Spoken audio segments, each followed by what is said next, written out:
Hoy, huwag ka sumagot. Kapunan! Ginagawa mo naman palengke yung Senado eh. Nasausgado ka ng Senado. Huwag ganon.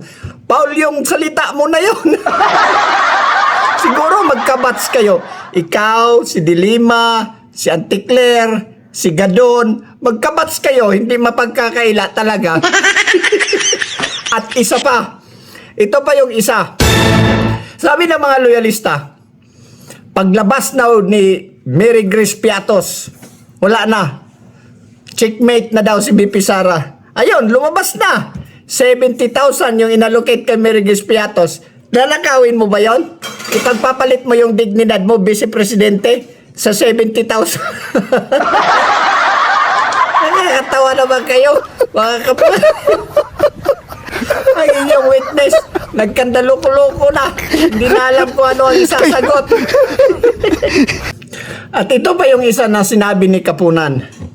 Isusubpi na daw nila si Mary Grace Piatos. Panoorin niyo. Kailan natin lalabas yung Sabina, attorney, possible?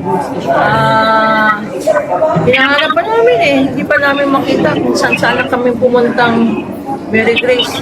Hindi wala naman doon. Nakakatawa talaga itong mga to. Para kayo mga kingkoy. Kapunan, ganito yung logic niya na. Para bang, kain na tayo. O, halina, kain na tayo. Tika, wala tayong bigas. Ano tayo kakain?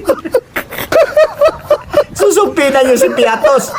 Lahat na daw na Mary Grace, hinahanap, walang makita. Alam ko kung nasaan. Huwag kang gamol.